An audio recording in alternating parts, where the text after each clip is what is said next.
हरे कृष्ण. कृष्णवेळ चॅनलवर तुमच्या सर्वांचे मनापासून स्वागत आहे. आज आपण कृष्ण कृपामूर्ती श्रीमद एसी भक्ती वेदांत स्वामी प्रभुपाद यांनी लिहिलेली भगवद्गीता जशी आहे तशी ह्यातील आपण आज सिरीज सुरू करणार आहोत. भगवद्गीतेत एकूण 18 अध्याय आहे. त्यातील पहिला अध्याय अर्जुन विषाद योग, त्यातील पहिला श्लोक आज आपण घेणार आहोत. धृतराष्ट्र उवाच धर्मक्षेत्रे कुरुक्षेत्रे समवेतायुयुत्सव मामका पांडवाशेव किम कुर्वत संजय. धृतराष्ट्र म्हणाला, हे संजया, कुरुक्षेत्र या पवित्र धर्मक्षेत्रावर एकत्रित झाल्यानंतर युद्धाची इच्छा करणाऱ्या माझ्या आणि पांडूंच्या पुत्रांनी काय केले? तात्पर्य: महाभारतात धृतराष्ट्र आणि संजय यांनी केलेली चर्चा ही या श्रेष्ठ तत्वज्ञानाचा मूलभूत आधार आहे. पुरातन काळापासून पवित्र तीर्थस्थळ असणाऱ्या कुरुक्षेत्र या ठिकाणी गीतेमधील तत्वज्ञान सांगण्यात आल्याचे आपल्याला समजून येते.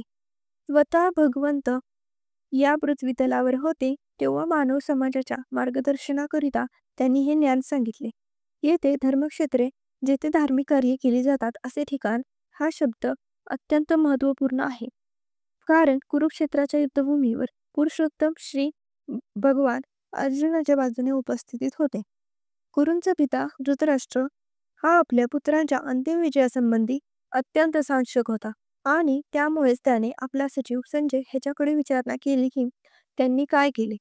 पूर्ण निर्धारयुक्त युद्ध करण्याच्या सिद्धतेनेच स्वतःचे आणि आपला धाकटा भाऊ पांडू याचे पुत्र कुरुक्षेत्र येथील रणभूमीवर एकत्र आले असल्याची त्याला पुरेपूर माहिती होती.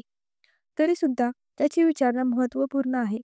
भावाभावांमध्ये तडजोड व्हावी अशी त्याची इच्छा नव्हती आणि त्याला युद्धभूमीवरील आपल्या पुत्रांच्या विधिलिखिताविषयी निश्चितपणे जाणून घ्यावयाचे होते.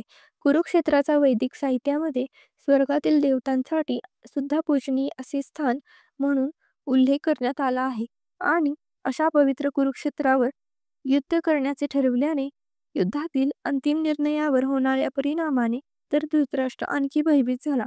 याचा प्रभाव अर्जुन आणि इतर पांडुपुत्र स्वाभाविकतच सद्गुणी असल्यामुळे त्यांना अनुकूल असाच होणार हे तो उत्तम रीतीने जाणून होता. संजय हा व्यासांचा शिष्य होता. तो जरी धृतराष्ट्राच्या कक्षामध्ये होता तरी व्यासांच्या कृपेने तो कुरुक्षेत्र येथील युद्धभूमी पाहू शकत होता.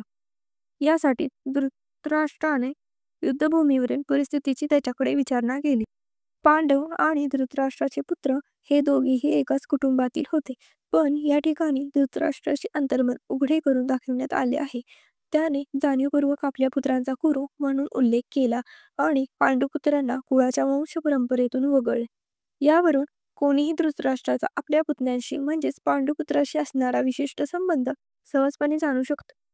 प्रारंभी आपल्या केलेल्या चर्चेवरून हे निश्चित आहे की ज्याप्रमाणे भाताच्या शेतामधून अनावश्यक तृण काढून टाकले जाते, त्याप्रमाणे धर्मपिता भगवान श्रीकृष्णाच्या उपस्थितीत कुरुक्षेत्रावर तृणवत अशा धृतराष्ट्राच्या पुत्रासहित इतर सर्वांचा समूळ नायनाट केला जाईल आणि युधिष्ठिर प्रमुख असलेल्या धार्मिक वृत्तीच्या लोकांची स्थापना स्वतः भगवंत करतील. धर्मक्षेत्रे आणि कुरुक्षेत्रे या शब्दांच्या ऐतिहासिक आणि वैदिक महत्वांसोबत हेही विशेष महत्व आहे.